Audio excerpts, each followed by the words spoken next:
అందరికీ నమస్కారం. జూలై 21 ఆదివారం రోజున గురు పౌర్ణమి రానుంది. ఈ గురు పౌర్ణమి రోజున కేవలం ఇంటి గుమ్మానికి ఇది ఒక్కటి కడితే చాలు, వద్దన్నా సరే డబ్బు 4 వైపుల నుండి దూసుకు వస్తుంది. ఇంట్లో ఉండే వాస్తు దోషాలకి పరిష్కారం అనేది అద్భుతంగా ఏర్పడుతుంది.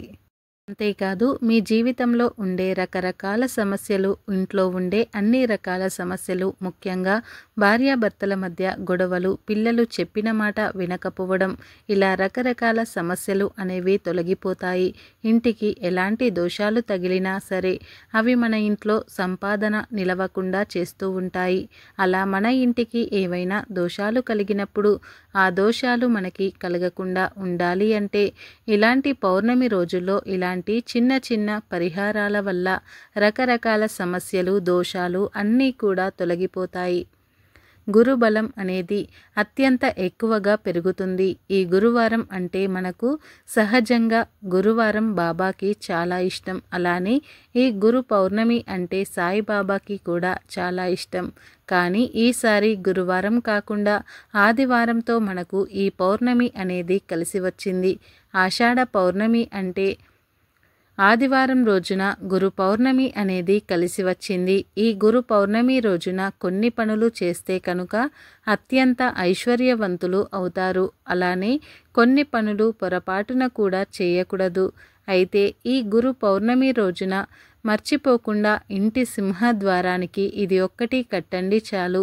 ఇంట్లోకి డబ్బు వరదలా వస్తూనే ఉంటుంది. పౌర్ణమి రోజుల్లో లక్ష్మీదేవి భూలోక సంచారణ చేస్తుంది అని అంటూ ఉంటారు. అందుకే పౌర్ణమి రోజుల్లో ఇంటిని మరియు ఇంటి గుమ్మాన్ని శుభ్రం చేసుకోవాలి. అలానే గురు పౌర్ణమి రోజున తప్పనిసరిగా సూర్యోదయానికంటే ముందే నిద్రలేవాలి. మనకు చిన్నప్పుడు నడకను నేర్పేటప్పుడు అమ్మ ఎంత జాగ్రత్తగా ఉంటుందో, మనకు అమ్మ గురువులా ఎలా మారుతుందో, మళ్ళీ మనం విద్యాబుద్ధులు నేర్పే సమయంలో గురువు కూడా అలానే ఉంటారు. మన యొక్క చెడు బుద్ధులు కానీ లేదా నడవడిక కానీ గురువు నేర్పిస్తూ ఉంటారు. అజ్ఞానం అనే చీకటిని తొలగించి విజ్ఞానం అనే వెలుగులోనికి మనల్ని తీసుకువస్తారు. ఎంత ఎదిగినా ఆ ఎదుగుదలకి కారణం మాత్రం మన గురువులు మాత్రమే. ఈ యొక్క గురువు అనే వారు మన జీవితంలో అద్భుతాలను సృష్టిస్తారు. వారికి ఉన్న విద్యాబుద్ధులను మనకు చెప్పి ఆ బుద్ధులు అనేవి మన జీవితంలో మంచి మార్గాల వైపు నడిపించడానికి ఎంతగానో ఉపయోగపడుతూ ఉంటాయి. అయితే ఈ గురు పౌర్ణమి రోజున గురువులను తప్పకుండా పూజించాలి. మీకు తోచినది గురువులకు ఇచ్చి సంతోషపెట్టాలి. సాధారణంగా ఏ గురువు కూడా తమ శిష్యుల దగ్గర నుండి విలువైన బహుమతులు తీసుకోవాలి అని ఆశించరు. కేవలం వారి ఎదుగుదలను మాత్రమే ఆశిస్తారు.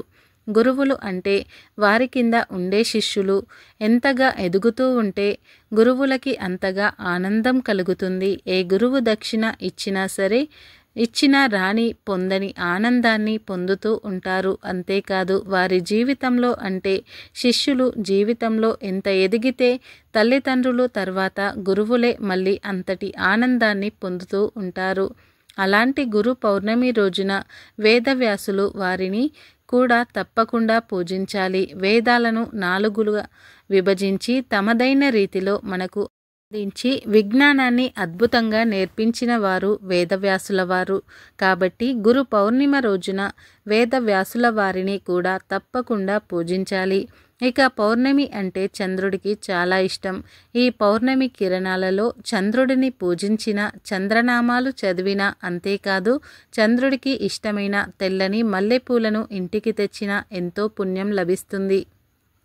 ఈ గురు పౌర్ణమి రోజున సాయంకాలమైనా ఎవరైనా ఒక గ్లాసుడు పాలను తీసుకొని ఆ పాలల్లో చక్కెర లేదా బెల్లాన్ని వేసి అవి చంద్రకిరణాలు తాకే విధంగా పెట్టి చంద్రకిరణాలు తాకిన తర్వాత ఆ పాలను స్వీకరిస్తారు. అలాంటి వారికి సకల దరిద్రాలు, ఇంట్లోని దరిద్రాలు అన్నీ కూడా తొలగిపోతాయి.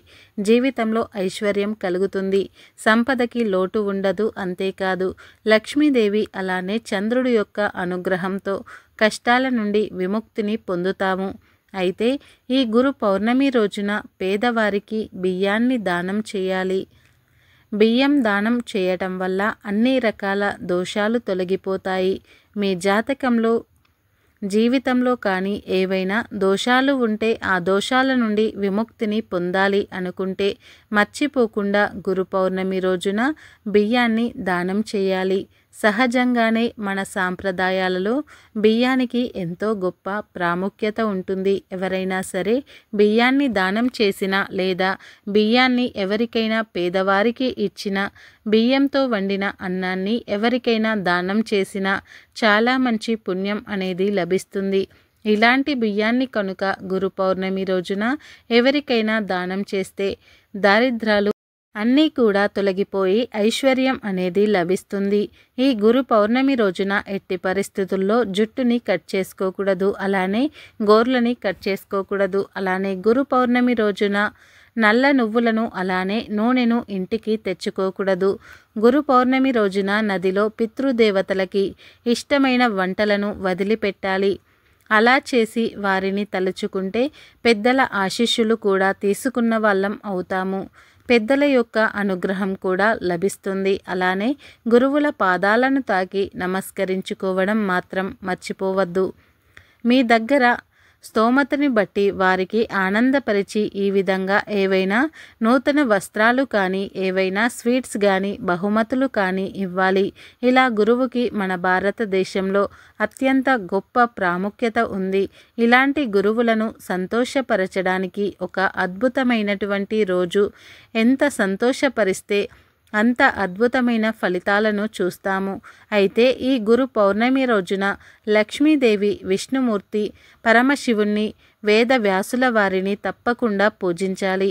ఇలా పూజించడం వల్ల వారి అనుగ్రహాలతో మనమే కాదు మన పిల్లలు కూడా ఆయురారోగ్యాలు, అద్భుతమైనటువంటి విద్యాబుద్ధులతో ముందుకు సాగిపోతారు. ఇలా గురు పౌర్ణమి రోజున తప్పకుండా చేయాలి. అలానే గురు పౌర్ణమి రోజున లక్ష్మీదేవి ఇంట్లోకి ఆహ్వానించడానికి తప్పకుండా సాయంకాలం సంధ్యాదీపాన్ని అమ్మవారి ఫోటో ముందు వెలిగించాలి. అలానే గురు పౌర్ణమి రోజున సూర్యోదయానికంటే ముందే నిద్రలేచి ఇల్లు వాకిలి శుభ్రం చేసుకోవాలి. వాకిట్లో అందమైన ముగ్గులు పెట్టాలి. ఇల్లు శుభ్రం చేసే సమయంలో ఆ నీటిలో కొంచెం గుప్పెడు రాళ్ల ఉప్పును అలానే చిటికెడు పసుపును వేసి ఇల్లును శుభ్రం చేయాలి. అలానే ఈ గురు పౌర్ణమి రోజున తెల్లని పట్టుబట్టలు అయినా లేదా పసుపు రంగులో ఉండే దుస్తువులు అయినా లేదా కాషాయం రంగులో ఉండే దుస్తువులను కానీ వేసుకోవాలి. ఇవన్నీ కూడా చాలా శుభప్రదమైనటువంటివి. ఇక ముఖ్యంగా చెప్పాలంటే గురు పౌర్ణమి రోజున కాషాయం రంగులో ఉండే అంటే ఆరెంజ్ రంగులో ఉండే దుస్తువులను ధరించి పూజ చేస్తే కనుక సకల ఐశ్వర్యాలు లభిస్తాయి.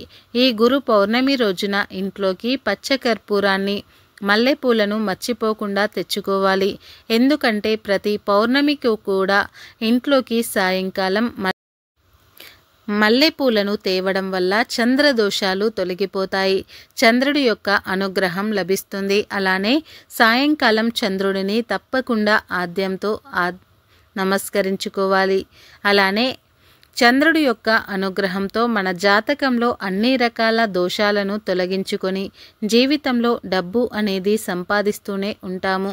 ధనధాన్యాలకి లోటు అనేది అసలు ఉండనే ఉండదు. కాబట్టి మీరు మీ జీవితంలో అత్యంత ఉన్నత స్థాయికి ఎదగాలంటే గురు పౌర్ణమి రోజున గుమ్మానికి ఇది కట్టండి. గుమ్మం అనేది అత్యంత విశేషకరమైనటువంటిది. అంతేకాదు వాస్తుశాస్త్రంలో గుమ్మానికి చాలా విశేషమైనటువంటి ప్రాధాన్యత ఉంటుంది. మన ఇంట్లో ఎన్ని గదులు ఉన్నా లేకపోయినా, మన ఇంటికి అన్ని గదులకి గుమ్మాలు ఉన్నా లేకపోయినా, ఇంటి యొక్క ప్రధాన ద్వారానికి మాత్రం తప్పకుండా గుమ్మం అనేది ఉంటుంది. ఎందుకంటే ప్రధాన ద్వారానికి తప్పనిసరి గుమ్మం ఉండాలి. ఆ గుమ్మాన్ని అంటే గడప అని పూజించాలి. అలా గడపని పూజించిన ఇంట్లోనే లక్ష్మీదేవి స్థిర నివాసం ఉంటుంది అని పండితులు చెబుతూ ఉన్నారు. అలాంటి యొక్క పవిత్రమైనటువంటి గుమ్మం దగ్గర అంటే గుమ్మానికి ఇది కడితే కనుక సకల దరిద్రాలు అన్నీ కూడా తొలగిపోతాయి. వెంటనే అదృష్టం అనేది లభిస్తుంది. ఇకపోతే మరి గురు పౌర్ణమి రోజున గుమ్మానికి ఏది కట్టుకోవాలో తెలుసుకుందాం. ప్రతి అమావాస్యకి కానీ పౌర్ణమికి కానీ గుమ్మానికి ఏదో ఒకటి కడుతూనే ఉంటాము. అలా కట్టడం వల్ల ఇంటికి తగిలిన దృష్టి దోషాలు, నరదృష్టి వంటివి తొలగిపోయి లక్ష్మీదేవి, విష్ణుమూర్తి అనుగ్రహం అనేది లభిస్తుంది అని నమ్ముతూ ఉంటాము. అదేవిధంగా ఈ గురు పౌర్ణమి రోజున కూడా మీ ఇంటి గుమ్మానికి ఇది కట్టడం వల్ల ఎల్లవేళలా మీ ఇంటికి శ్రీరామ రక్షలా ఉంటుంది.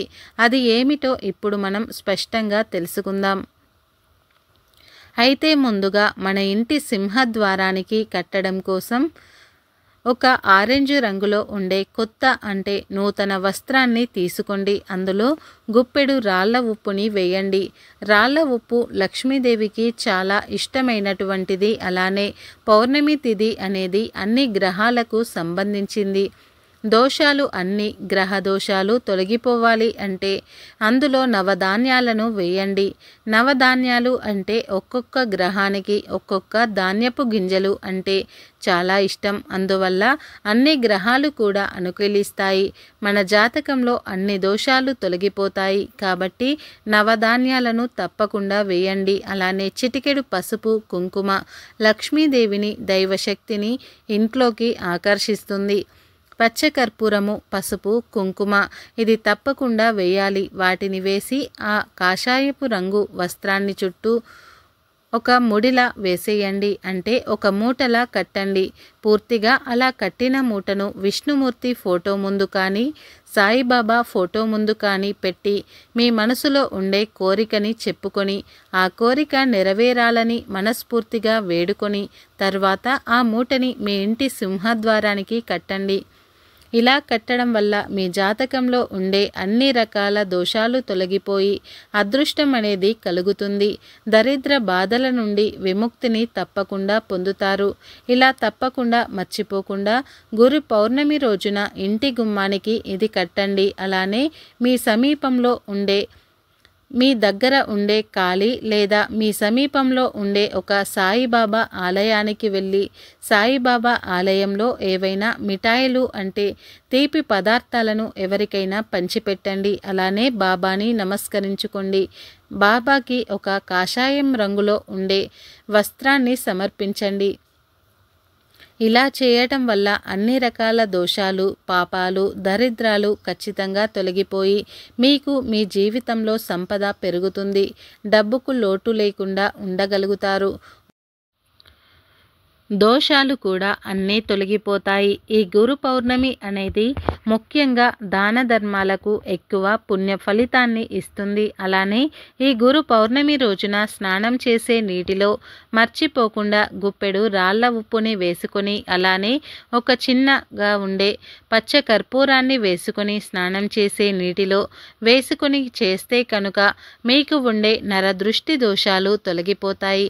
మరి తెలుసుకున్నారు కదా, ఎంతో శక్తివంతమైనటువంటి ఈ గురు పౌర్ణమి రోజున గుమ్మానికి ఏది కట్టాలి, ఎలాంటి నియమాలు పాటించాలి, ఏవి పాటించకూడదు అని పొరపాటున కూడా గురు పౌర్ణమి రోజున జుట్టు కానీ గోర్లు కానీ కట్ చేసుకోకూడదు. ఇంట్లోకి నూనెను అసలు తీసుకొని రావద్దు. నల్ల నువ్వులను కూడా అసలు ఇంట్లోకి తెచ్చుకోవద్దు. సాయంకాలం సమయంలో తెల్లని మల్లెపూలను ఇంట్లోకి తెచ్చి అవి లక్ష్మీదేవికి మాలలా వేసినా పర్వాలేదు, లేదా అమ్మవారి పూజలో పెట్టినా పర్వాలేదు, లేదా వాటిని మీ ఇంటి గుమ్మానికి తోరణంలా కట్టినా పర్వాలేదు. ఇలా చేయటం వల్ల అన్ని దోషాలు తొలగిపోయి సకల ఐశ్వర్యాలు లభిస్తాయి. ఫ్రెండ్స్, ఈ వీడియో నచ్చితే లైక్ చేయడం మర్చిపోకండి. అలాగే ఈ వీడియోని ఎక్కడా కూడా స్కిప్ చేయకుండా పూర్తిగా చూసినందుకు ధన్యవాదాలు. అలాగే ఈ వీడియో నచ్చితే కామెంట్ బాక్స్లో ఓం గురుభ్యో నమః అనే చిన్న కామెంట్ అయితే చేయండి.